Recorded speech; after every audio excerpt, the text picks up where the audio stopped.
नमस्कार मैत्रिणींनो, कशा आहात सगळ्या? स्वागत आहे तुमचं आजच्या एकदम नवीन आणि धमाकेदार एपिसोड रिव्ह्यूमध्ये. प्रेक्षकांनो, आजचा एपिसोड ना शेवटपर्यंत बघत राहा. एकदम जबरदस्त दाखवलाय.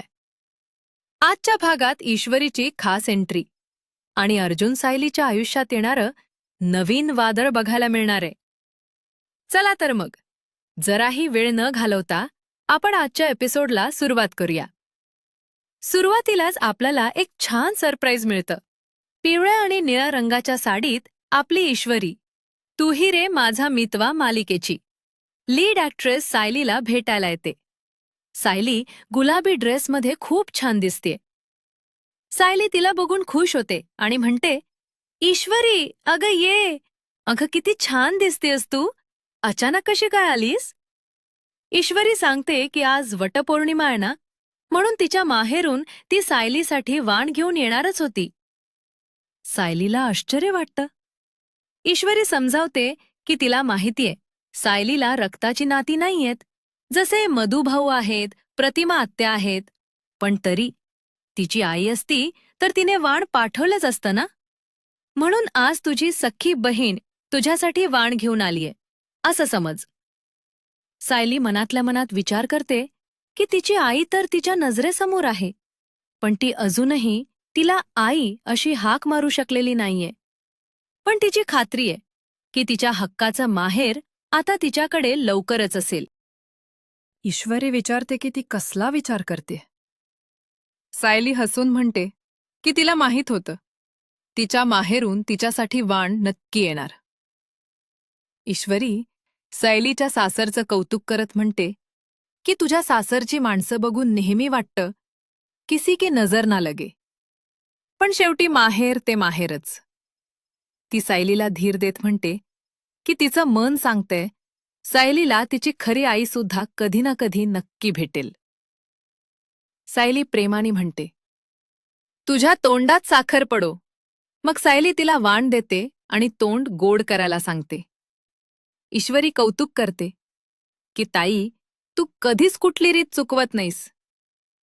सायली तिला समजावते की रीत चुकून कसं चालेल. आणि ह्या वाणात फक्त तिचं प्रेम नाहीये, तर ईश्वरी आणि अर्णव सर ज्या मोठ्या स्पर्धेची तयारी करतायत, जी त्यांच्या अस्तित्वाची लढाई आहे, ती ते नक्की जिंकतील याच्या शुभेच्छा पण आहेत. ईश्वरीला थोडी काळजी असते की सगळं ठीक होईल ना, पण सायली तिला धीर देते की अर्णव सर त्यांच्या आईच्या नावाची पताका अगदी छान फडकवतील. ईश्वरीला जाणवतं की सायलीच्या मनात खूप मोठं वादळ सुरू आहे, तरी ती दुसऱ्यांचा विचार करतेय. ती सायलीला सांगते, डर के आगे ही जीत है. सायलीला हे शब्द ऐकून खूप धीर येतो आणि ती म्हणते की हेच शब्द तिच्यासाठी वटपौर्णिमेचं खूप मोठं वाण आहेत. ईश्वरी तिला सांगते की हे तिच्या अस्तित्वाचं वाण आहे आणि सगळे प्रश्न लवकरच सुटतील. फक्त थोडा धीर धर. सायली पूर्णा आजीचं वाक्य सांगते, उतू नको मातू नको, घेतला वसा टाकू नको. आणि ती पण सध्या तेच करतेय. दोघी एकमेकींना शुभेच्छा देतात आणि मिठी मारतात. मस्त दाखवला त्यांनी हा प्रमोशनल सीन. इकडे दुसरीकडे सचिन एका खोलीतून महिपत आणि एका माणसाचं बोलणं ऐकत असतो. सचिन विचार करतो की अण्णा या माणसाला पैसे देऊन नक्की कसलं डील करतायत.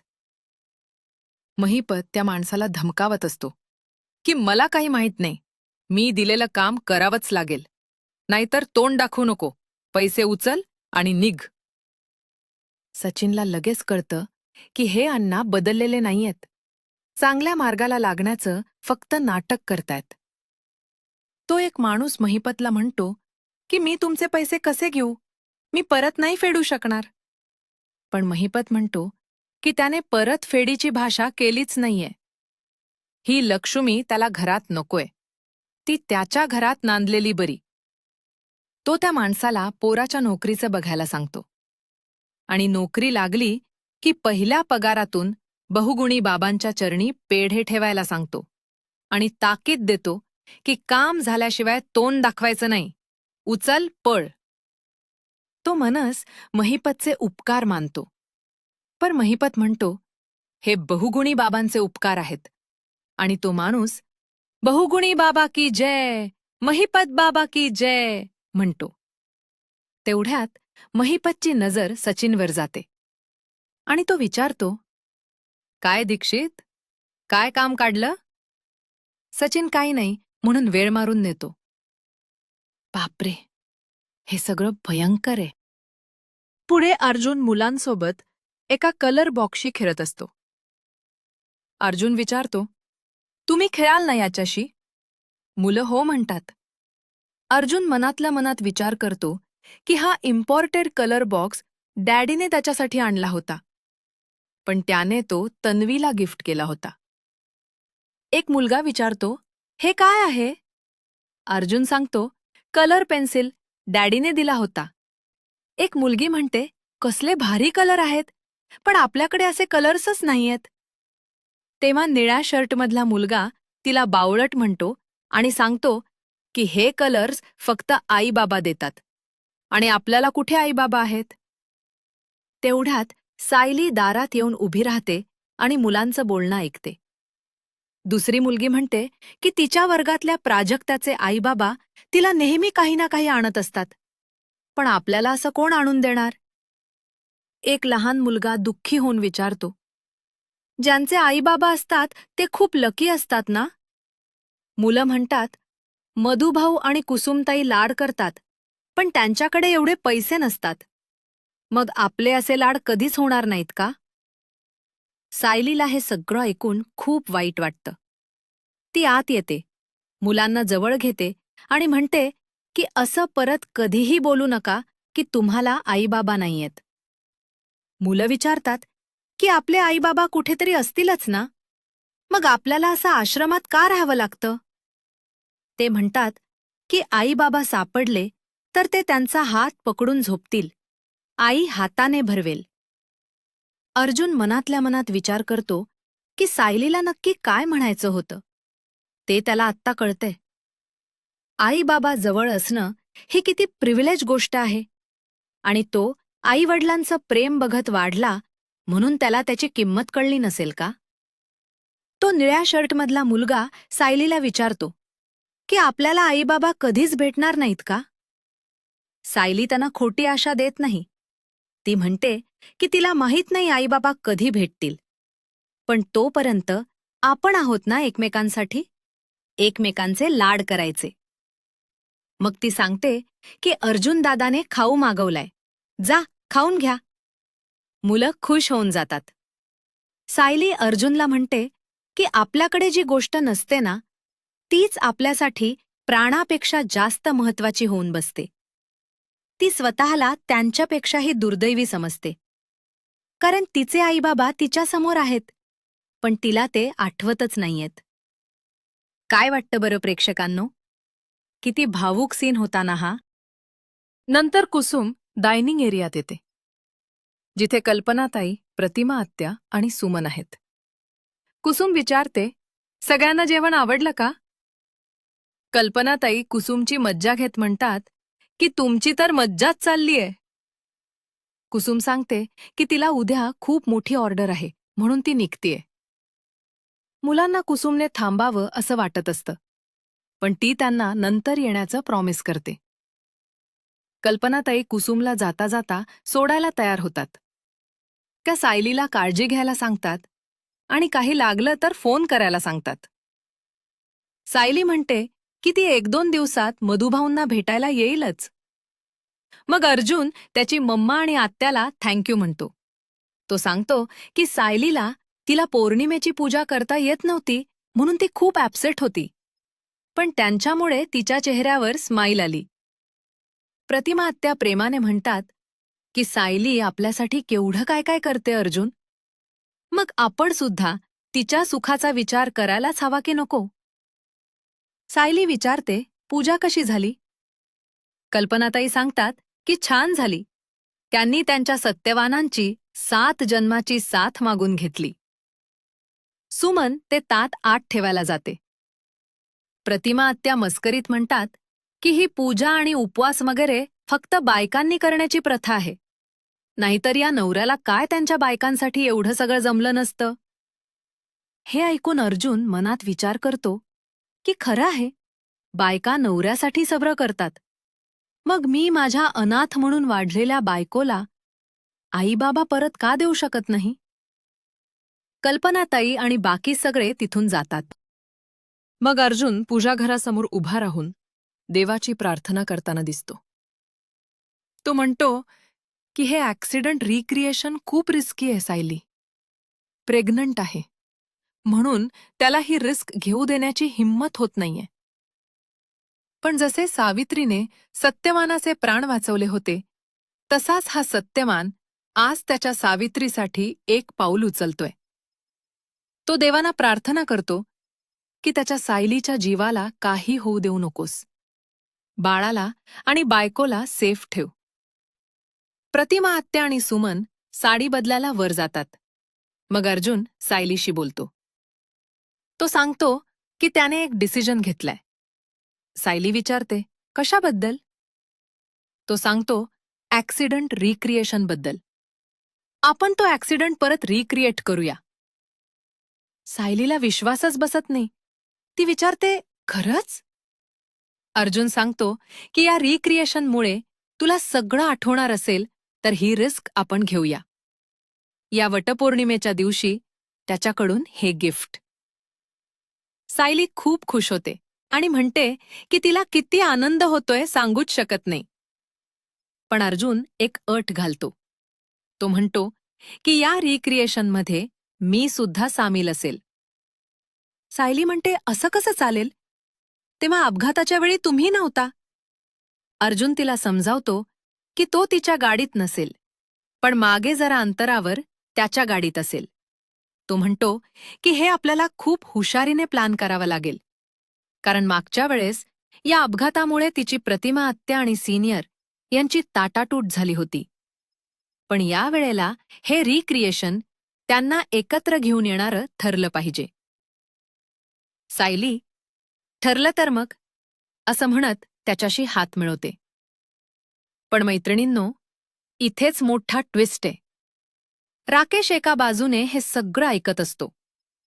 तो स्वतःशीच म्हणतो की काकाचा तो ॲक्सिडंट रिक्रिएट करणं ही तर त्याच्यासाठी लॉटरी आहे.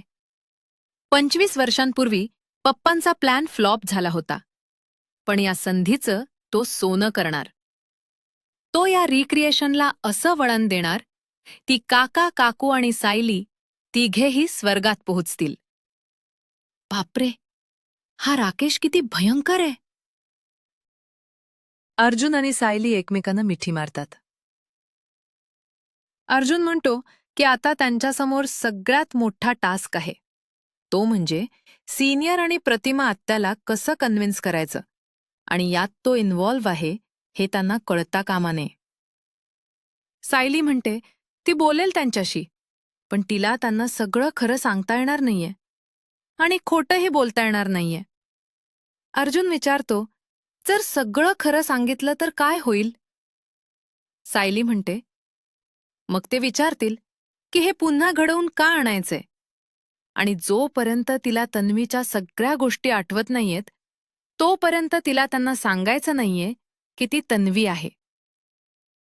अर्जुन विचारतो, मग कसं कन्व्हिन्स करायचं? सायली म्हणते, तिच्याकडे एक मार्ग आहे. तेवढ्यात सुमन तिथे येते आणि सांगते की रविराज भाऊजींचा वहिनींना कॉल आला होता. ते थोड्या वेळात परत येतायत आणि त्यांना तुमच्याशी काहीतरी बोलायचंय. पुढच्या सीनमध्ये अस्मिता फोनवर पाळणाघराचा व्हिडिओ बघत असते आणि विचार करते की स्मिथला इथे जवळपास एखाद्या चांगल्या पाळणाघरात ठेवलं तर? तिकडे कल्पनाताई अश्विनला सांगतात की त्यांनी प्रतापरावांना सांगितलंय की प्रिया घरी आली होती आणि ती प्रेग्नंट आहे. अश्विन चिडतो की डॅड कॉन्फरन्सला जाणार होते ना, मग हे सगळं का सांगत बसलीस? कल्पनाताई म्हणतात की त्यांना सांगावं तर लागणारच होतं ना, म्हणून काल रात्री सांगितलं. त्या म्हणतात की त्यांना कोणाशी तरी बोलायचं असतं. पूर्णा आजीला काही सांगायचं नाहीये. त्या नेहमी सायलीशी बोलायच्या, पण ती आता घरी नाहीये. अश्विन वैतागून सांगतो की प्रियाबद्दल कोणाशीच बोलू नकोस आणि तिचा विचार सुद्धा करू नकोस. तेवढ्यात एक डिलिव्हरी बॉय अस्मिता सुभेदारसाठी एक लेटर घेऊन येतो. विमल ते लेटर कल्पनाताईंना देते आणि सांगते की अस्मिताताईंचं पत्र आलंय. अश्विन म्हणतो, अस्मिताताईंच लेटर आहे तर तू का उघडतेस? पण कल्पनाताई ते उघडतात आणि म्हणतात की अस्मिता हल्ली काही सांगत नाही. यातून तरी कळेल की तिचं नक्की काय चाललंय ते. इकडे रविराज काका येतात. ते म्हणतात की मित्राच्या शेतावर गेलो होतो. तिथून सायलीसाठी रानमेवा आणलाय. ते विचारतात, सायलीची तब्येत ठीक आहे ना? प्रतिमा आत्या सांगतात की तब्येत ठीक आहे पण ती जरा अस्वस्थ वाटतेय.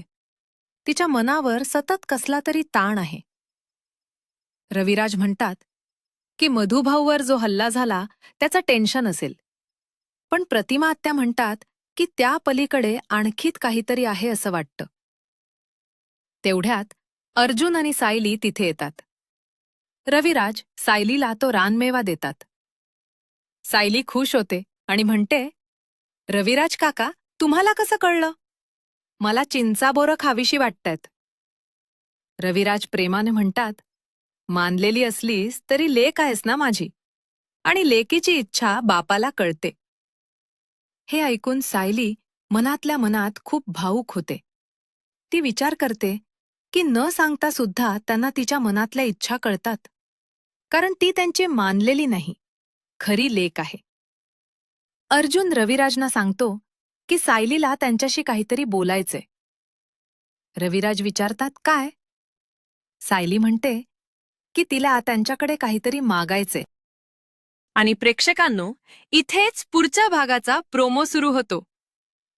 सायली प्रतिमा आत्याला विचारते, प्रतिमा आत्या, तुम्हाला अपघाताबद्दल आधी काही आठवत नव्हतं ना? प्रतिमा आत्या म्हणतात की आता त्यांना ते सगळं डोळ्यासमोर अगदी लख्ख दिसतं. त्या रात्री त्या आणि रविराज तन्वीला घेऊन सुभेदारांच्या घरून निघाले.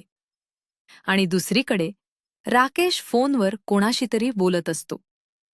पुढे नागराज म्हणतो की दादाला जर कळलं की सायलीच तन्वी आहे तर एका सेकंदात स्वतःची सगळी प्रॉपर्टी तिच्या नावावर करेल. राकेश बोलतो की तो आता असं काहीतरी करेल ना की संपूर्ण किल्लेदार कुटुंब कायमचं वरती जाईल. बापरे. मैत्रिणींनो, आता सायली तो ॲक्सिडेंट कसा रिक्रिएट करणार? आणि राकेशच्या या भयंकर कटातून अर्जुन सायलीला आणि स्वतःला कसा वाचवणार? हे सगळं आता खूपच थरारक वळणावर आलंय. मैत्रिणींनो, तुम्हाला काय वाटतं?